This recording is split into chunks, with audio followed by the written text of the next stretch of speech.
noches. Bueno, por fin podemos participar en este 7º Seminario Internacional de Estudios Teatrales, Sátira y Crueldad en Martínez Mediero y Moreno Arenas. Yo anuncié mi visita a poder estar con ustedes, pero unas circunstancias de última hora me impiden poder hacerlo por un problema de salud no grave, pero que no he podido viajar. Ahora no he querido faltar y he querido estar, aunque sea a través de este vídeo, con ustedes y con Manolo Martínez Mediero para hacer algún comentario de algunas de sus obras. Mario Soria, cuando me escribió por primera vez, me dio la libertad de elegir el tema sobre mi participación en el seminario. Y después de pensarlo mucho, he titulado el mismo como El vidente Mediero, el vecino que llamó al timbre. Claro, cualquiera hubiera tenido la tentación de hablar de las planchadoras del año 71, del automóvil del año 73, del bebé furioso del año 74, de las hermanas de Buffalo Bill, etcétera, que son las más conocidas. Desde luego, esta que yo he elegido, El vecino que llamó al timbre, creo que será conocido por muy pocas personas, salvo aquellos que la hayan leído. Pero lo he querido elegir por dos razones. La primera de ellas es porque cualquiera de las otras, de los años 70, me hubieran llevado por un camino que yo desconozco y que estoy seguro que muchos de ustedes, de los participantes, tienen muchísima más capacidad y conocimiento para hablar de ellas. Son estas obras que he citado anteriormente y que me llevan a mis años de estudiante en Sevilla, de estudiante de Filosofía y Letras en la Universidad de Sevilla. Por cierto, tenía un compañero, por nombre Alfonso Guerra, al que Manolo Martínez Mediero mete en esta obra de teatro, dándole el nombre de Rebolledo. Rebolledo, que nos examinó, empieza la obra teatral, nos examinó a Paco Fuentes, un compañero mío, y a mí mismo. Paco Fuentes le llama Ríos y a mí Dionisio, para ver si nos sabíamos la letra de la Internacional y sabíamos recitar a Machado. A Sevilla empezaron a llegar, por esos años, los años 70, los éxitos o los ecos de los éxitos teatrales de un autor extremeño. Por cierto, muy elogiado por Rebolledo, Alfonso Guerra, que en sus ratos libres, además de estudiar filosofía y letras y de ser profesor de dibujo técnico, pues dirigía una compañía de teatro, me parece que se llamaba Esperpento. Y además estaba en el mismo curso que estaba estudiando yo y también Paco Fuentes, y Manolo Martínez Mediero lo mete en la obra como una figura, como un pope del socialismo español. Este pope del socialismo español, además de todas esas cosas, todavía tenía tiempo para ser el director del Cine Club de Sevilla. Además era el copropietario de la librería Antonio Machado y, sin que yo lo supiera en aquel tiempo, era dirigente del Partido Socialista Obrero Español. Cuando en el año 1974, en el verano de 1974, regreso a mi Mérida natal, ya empiezo a tener noticias más cercanas de un autor al que yo no conocía, desgraciadamente, pero sabía ya que tuvo problemas en Valladolid con el estreno de su obra Las hermanas de Buffalo Bill en 1975, lo cual obligó a que la compañía se encerrara en el hotel donde se hospedaban. Tales eran los insultos, tales eran las amenazas de aquellas personas que en aquel momento no entendían lo que era la libertad de expresión y la libertad de las personas. Con lo ocurrido al año siguiente en Madrid, con la misma obra, empecé a interesarme por el personaje, no tanto por su teatro como por su ideología o por su militancia. ¿Por qué? ¿Por qué me interesaba Mediero? Bueno, en esos años, Paco Fuentes Ríos y yo, Dionisio, estábamos reconstruyendo el PSOE en Extremadura y necesitamos intelectuales que pusieran la guinda en el pastel que estábamos cocinando, solamente con veteranos, con personas ya muy mayores que habían estado en la Segunda República y con jornaleros de la Unión General de Trabajadores, de la Federación de Trabajo de la Tierra, muchos de ellos prácticamente sin ningún tipo de estudio. Manolo Martínez Mediero y algunos otros nos hubieran venido de lujo para ser la guinda del pastel. La fama que Mediero había conquistado entre la élite cultural se extendió ya en 1980 a sus paisanos extremeños, cuando estrena, dentro de lo que entonces se conocía como la representación en el Teatro Romano de Mérida, con José Tamayo como sumo sacerdote, de una versión libre de Lisístrata con Victoria Vera. Aquello fue apoteósico. Se recuerda siempre ese estreno, se recuerda siempre a Mediero y se recuerda siempre a Victoria Vera. Tal vez el éxito más grande que haya tenido el teatro romano a lo largo de su historia autonómica. Tal fue el éxito que repitió estreno al año siguiente, en 1981, con una Fedra con éxito de público similar. Y es a partir del año 1983, aprobado el Estatuto de Autonomía, cuando comienzo a conocer más personalmente a Manolo Martínez Mediero. Ya saben ustedes, si no saben, se lo digo yo, que la cultura fue de las primeras competencias que el gobierno central concedió a las comunidades autónomas. Y con las competencias en cultura les llegó a la Junta de Extremadura el festival, entonces la representación de Teatro Romano de Mérida. La Junta de Extremadura quiso dar un impulso. Recuerdo además que le dije al ministro de Cultura, entonces Solana, que deberían estar en el patronato que íbamos a constituir, porque el Ministerio de Cultura se quedaba casi sin competencia y ser miembro activo de un festival de teatro tan importante como iba a ser el del Teatro Romano les daría a Cultura un cierto empaque, una cierta solemnidad a la hora de exhibir cuáles eran las misiones que el Ministerio de Cultura desarrollaba en España. Nosotros queríamos que aquello fuera un auténtico festival, que respetara lo clásico e innovara dentro de lo que el marco teatral exigía. En ese patronato estaba como experto Manolo Martínez Mediero y como director José Monleón. Me sorprendió mucho que el mundo teatral extremeño recibiera con pitos a quien yo creo que ha sido el mejor director que ha tenido el festival. Comparar el teatro que entonces hacía Monleón en Mérida con el teatro que se hace actualmente en Mérida, en el Teatro Romano, es como si se quiere comparar La Clave de Balbín con Salsa Rosa o con La Isla de los Famosos. Y me sorprendió que Manolo Martínez Mediero fuera uno de los que no estaba totalmente entusiasmado con Monleón. No era el más crítico, pero tampoco era un entusiasta defensor.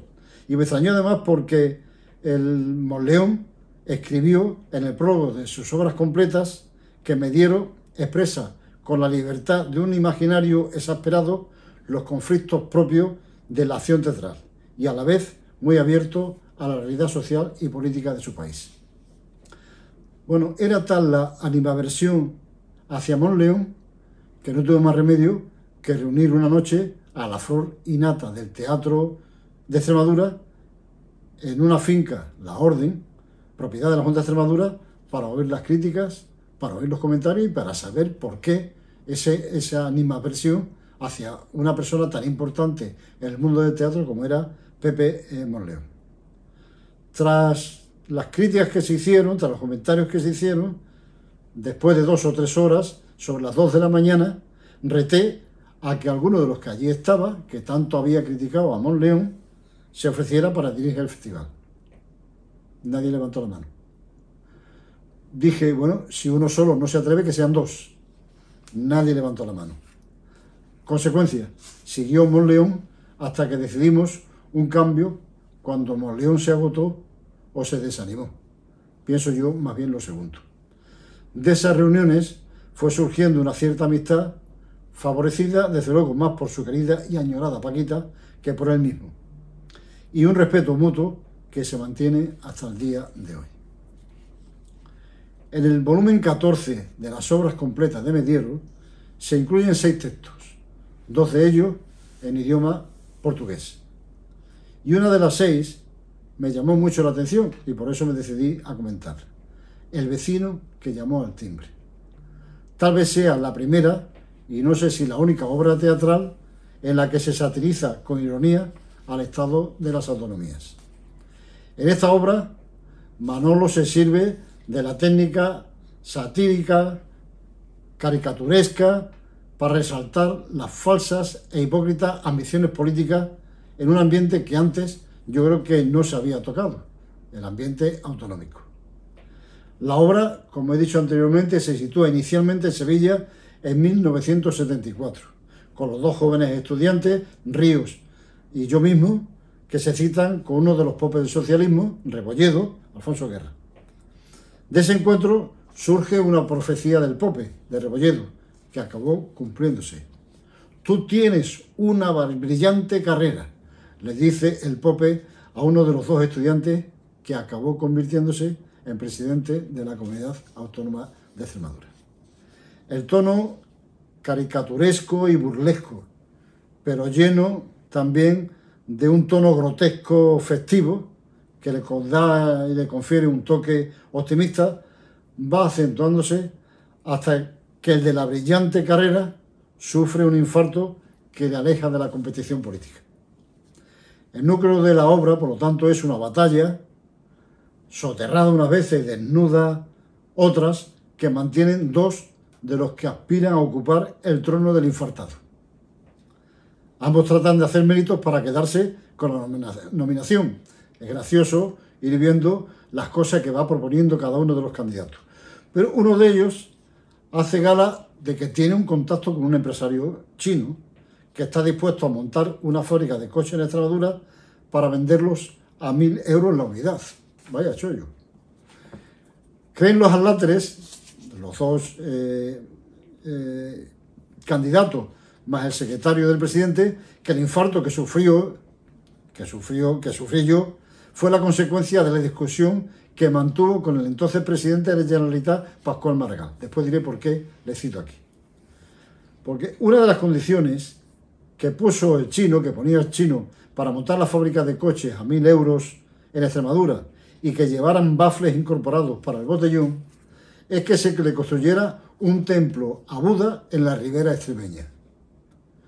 ¿Que pide un templo budista?, pregunta irritado el presidente. Bueno, es que ellos, los chinos, son budistas, responde el candidato que defendía la propuesta. Ya se sabe que el Estado de las Autonomías hizo recaer las decisiones urbanísticas y empresariales en los responsables de esas comunidades autónomas. Ni qué decir tiene que los empresarios abusaban de que cada autonomía tenía esas competencias urbanísticas y empresariales para exigir a cada una más de la que le exigía a la anterior. Las exigencias pasaban de castaño a oscuro bajo el mando protector de la competencia autonómica, de la competencia entre autonomías. Pero solo alguien con mucha imaginación podía poner en boca del inversor chino la exigencia de un monasterio budista en Extremadura. En la obra comentada, esa exigencia no hubiera sido más que una exigencia grotesca nacida de la ironía. ¿Quién iba a hacer caso a Martínez Mediero en el año 2012 de que alguien quisiera poner una fábrica de coches a 1.000 euros en Extremadura y encima que exigiera un monasterio budista? Pero, sorpresa, unos 15 años después, en el año 2020, leemos en la prensa extremeña, les pongo la noticia del periódico Hoy y del periódico de Extremadura para que vean que es verdad, que una fundación de Nepal va a donar a la ciudad de Cáceres una estatua de Buda de 40 metros de altura y 350 toneladas de peso. Según dicen, está previsto que acabe situada a las afueras de Cáceres, presidiendo el que pretende ser el mayor templo budista de Europa. Se construirá, dicen los que saben de esto, un monasterio budista que incluirá varias zonas ajardinadas, una biblioteca, una tienda de artesanía y una residencia para los 20 monjes que allí vivirán. Ya se puede contemplar, por cierto, después de algunos viajes del alcalde de Cáceres y de gente de la Junta de Extremadura, ya se trajeron a Cáceres un pequeño Buda, una escultura de 2 metros tallada en jade blanco birmano con 2 toneladas de peso. Por cierto, el jade es una cosa odiada por los budistas porque parece que se saca de minas en condiciones difíciles y por niños. El vecino que llamó al timbre, además de satirizar y a veces ridiculizar al Estado de las autonomías, cosa en la que Manolo es un artista, el autor se revela como un vidente que debería tener su espacio propio en el programa Cuarto Milenio de Iker Jiménez, porque son pocos los que adivinaron con tanta precisión y exactitud el futuro budista de Extremadura.